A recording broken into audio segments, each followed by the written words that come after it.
this is the environment we're living in. There are a lot of challenges we have to overcome. Adaptability is the key word. For me, it's not focusing on what we can't do, it's focusing on what we can do. It should feel uncomfortable, it should be horrible right now. That's what it's meant to feel like. Let's see some gold medals, eh? Most of it's off the pitch. Yeah, of course, it's the victory and the triumph that you get on the pitch, but the love and the passion and the enjoyment and the empathy, the camaraderie off the pitch, that's what we aim for. That's the bit that really resonates with us, and that's what we remember in terms of the journey. Whoa! Oh yes, we've got the first one!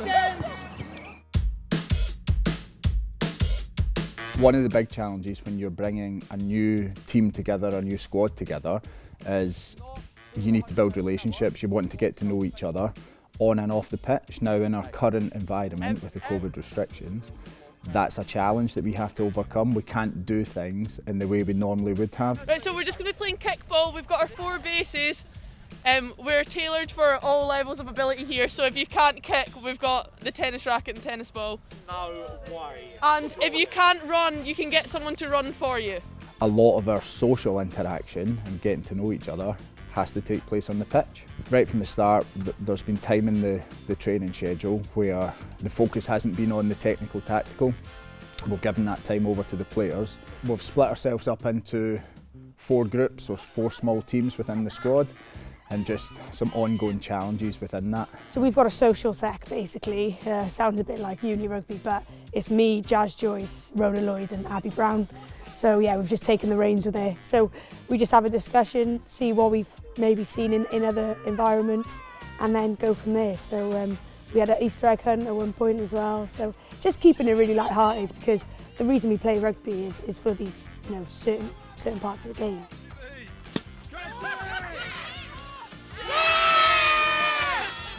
We need to get to know each other as individuals, because once you know each other as individuals, you can then start to challenge and push and support each other as rugby players.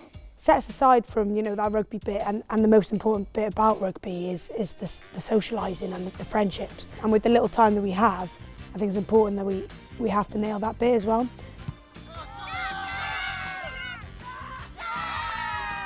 Football's coming home! People speak a lot about culture and teams doing well off the pitch, resonates well on the pitch, and I think it speaks volumes. If you're willing to be around the people that you want to be on the pitch with, then it's only going to improve how you guys want to play.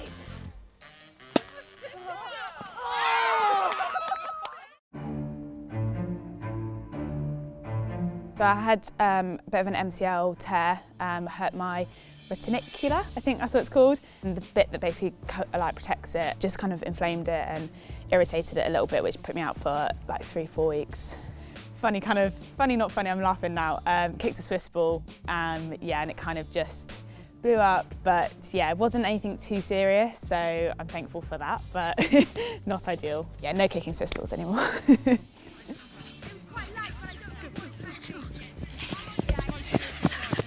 Now I'm feeling great. Well, after yesterday, maybe not so great. I had my first full day. We had like a really intense training session, which I definitely died, but it was really good to be back, and yeah, just enjoying being back with the girls. Go, Jazz, go, Jazz, go, Jazz, go,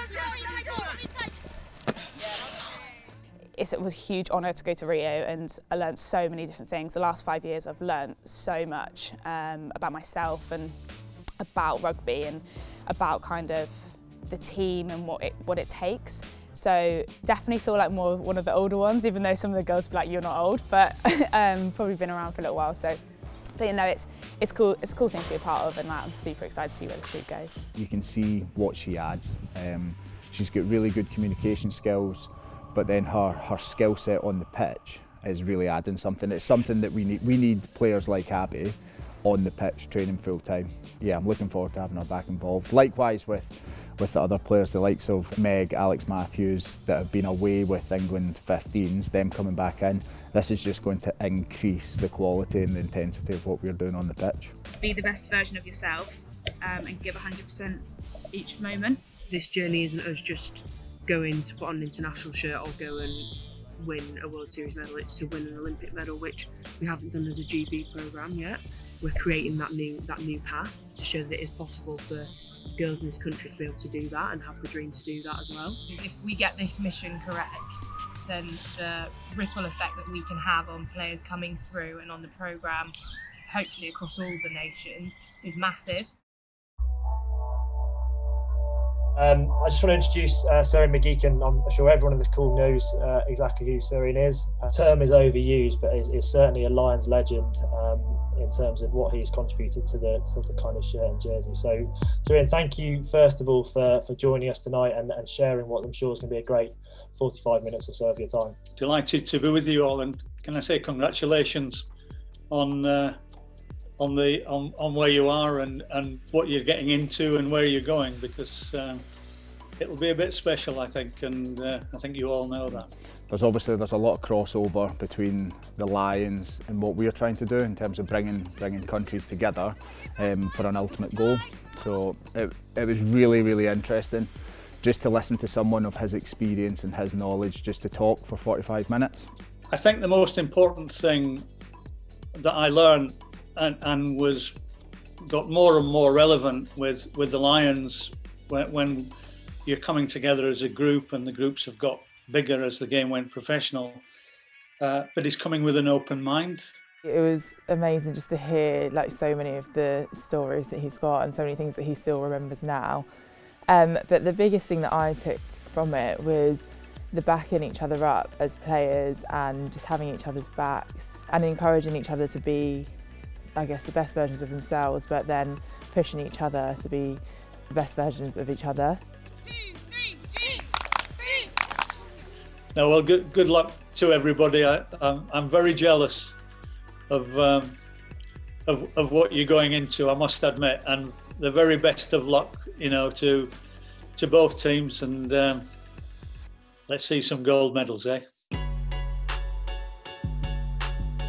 So I qualified as a vet in 2015, was in a small animal practice in Edinburgh, and during COVID was quite busy with that. Then obviously when rugby sort of started up again, I had a discussion with SRU because I knew this was potentially going to be quite a big year. Obviously Olympic selection pending, and there was supposed to be obviously the 15s World Cup, but that's been postponed. So they were quite happy to support me for a year, and the decision was kind of made for me because I just couldn't keep trying to balance everything. It's a hard job, it's stressful, you're on your feet all day. I was getting to training and just not enjoying it, and I was just knackered. In that respect, to get the best out of my performance and to have the best chance this year, I sort of decided to take a step back from it.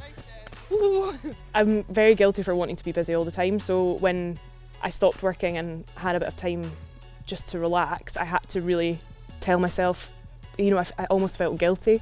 So I had to kind of tell myself, this is what this year is for. You need to be in a good place for going into sort of GB stuff. So just take it easy and accept that you're not as busy as you were. You look at someone like Hannah, she's been full-time as a vet. She's made the decision last year to step away from that, to focus on rugby, because ultimately she's got a goal that she wants to achieve.